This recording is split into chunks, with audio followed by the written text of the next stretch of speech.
Eksperti i IT-s ka qenë i ftuar në një emision ku ka komentuar rritjen apo rënien e ndjekësve në rrjet të personazheve të shtëpisë më të famshëm në Shqipëri. Teksa u pyet për profilin e Instagramit të Eglit Takos, ai u përgjigj në këtë mënyrë.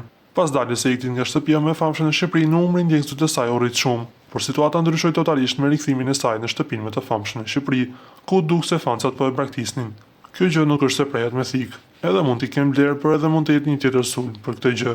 Në datën 6 mars, Eglit janë shtuar 21.000 ndjekës dhe vetëm një ditë më pas janë shtuar 53.000 ndjekës. Që të jemi korrekt me Eglin dhe me ata që na ndjekin, këtë nuk do të thotë që e bën vetë Egli. A mund të jetë ndonjë fan që ja blen? Ishte pyetja që u drejtua ekspertit të IT-s. Mund të jetë ndonjë keqbërës që do t'i prish interreagimin e saj në rrjetet sociale. Kjo rritje e saj zgjati vetëm 4 ditë. Në total janë shtuar gati mbi 150.000 ndjekës. Egli në datën 5 mars ka qenë me 187.000 ndjekës dhe Befas pikun e ka arritur me 15 mars me 352.000.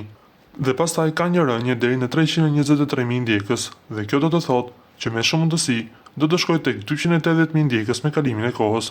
Tha eksperti duke mos e eliminuar mundësinë që mund të jenë shtuar nga keqbërës, por edhe mund të jenë vlerë.